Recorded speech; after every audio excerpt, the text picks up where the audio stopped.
CPIM বিদেশের চোর ও দেশবিরোধী সাংবাদিক সম্মেলনে ত্রিপুরার বিদ্যুৎ মন্ত্রী রতনলাল নাথের বিস্ফোরক তোপ।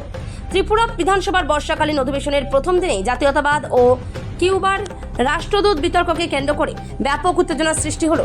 বিরোধী দলনেতা তথা সিপিআইএম রাজ্য সম্পাদক জিতেন্দ্র চৌধুরীকে বিদেশের চোর এবং বিদেশ থেকে পয়সা পাওয়া শক্তি বলে সাংবাদিক সম্মেলন করে তীব্র আক্রমণ শানালেন ত্রিপুরার বিদ্যুৎ ও কৃষিমন্ত্রী রতনলাল নাথ।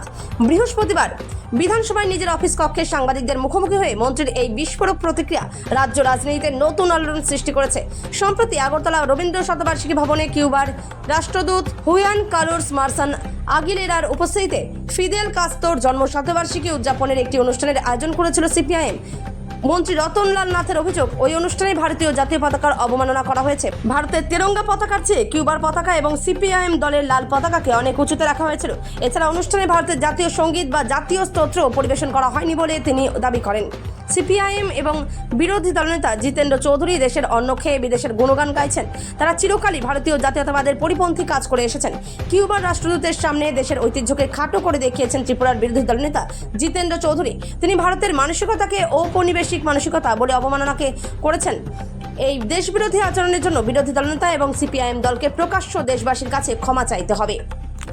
ত্রিপুরা থেকে বিক্রম কর্মকারের report, big news Bangla.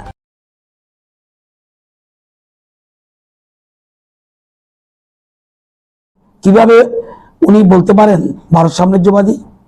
Bharat বরঞ্চ নির্জোট আন্দোলনের অন্যতম প্রতিক্রিয়া এবং কিউবার সাথে জীবন দ্বারা সাহায্য করে গেছেন। উনি জিতেনবাবু উনি রাষ্ট্রবাদকে পর্যন্ত কটাক্ষ করেন, ন্যাশনালিজম যেটা আমরা সবসময় বলি এরা বিদেশিরা যান। উনি রাষ্ট্রবাদকে অ্যাটাক করেন এবং কিউবার সাম্রাজ্যবাদী বিরোধী লড়াইয়ে ভারত চিরকাল কিউবার সঙ্গে ছিলেন। আপনারা জানেন যে আমরা কিউবাকে আগেও সাহায্য করেছি, এখনো করছি। বাংলাদেশের মুক্তিযুদ্ধে ভারত সর্বতভাবে সাহায্য করেছে। ভারতের এবং ত্রিপুরার অনেক লোক মারাও গেছে। অথচ জিতেনবাবু বন্ধুরাষ্ট্র কমিউনিস্ট চীন এবং আমেরিকা সাম্রাজ্যবাদী বলছে, আমেরিকা এবং আমেরিকার সাথে হাত মিলিয়ে চীন আমেরিকার সাথে হাত মিলিয়ে পাকিস্তানকে সে সময় সাহায্য করেছে বাংলাদেশের যুদ্ধে। এটা পৃথিবীর সবাই জানে। তো কমিউনিস্ট চীন আমেরিকা বাংলাদেশের মুক্তিযুদ্ধ বাংলাদেশের বিরুদ্ধে সবাই জানেন এবং মার্কিন সাহায্যবাদের সাথে কিভাবে ওনারা হাত মিলালো। ভারতকে এখন পর্যন্ত কেউ সাম্রাজ্যবাদী শক্তি বলার সাহস করেনি। ভারত 1 ইঞ্চি জমিও কোনো দেশের দখল করেনি, বরঞ্চ বাংলাদেশকে পুরো স্বাধীন করে পুরো দেশটাকে বাংলাদেশের হাতে তুলে দিয়েছেন।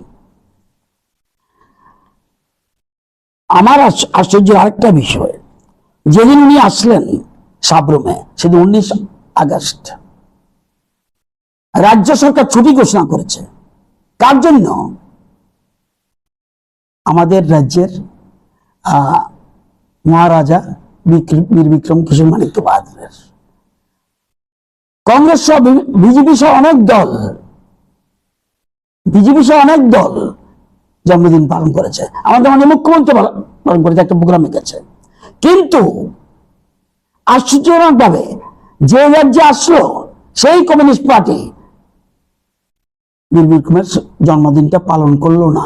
অর্থাৎ একদিকে দেশকে অপমান, একদিকে রাজ্যকে অপমান এবং এই রাজ্যের যিনি গুরুত্বপূর্ণ ব্যক্তিত্ব মনে করি আমরা, ওনার যারা আমাদের পার্টি অফিসে সবসময় মহারাজের ফটো থাকে, তো সেখানে এই জন্মদিন তারা পালন করার প্রয়োজন মনে করি। ফিদুল কাস্ত্রো, আমার ফিদুল কাস্ত্রো কি ছিল না ছিল আমি জানি না, সেটা আমি বলবো না। তো আমার বক্তব্য ছিল সেখানে যে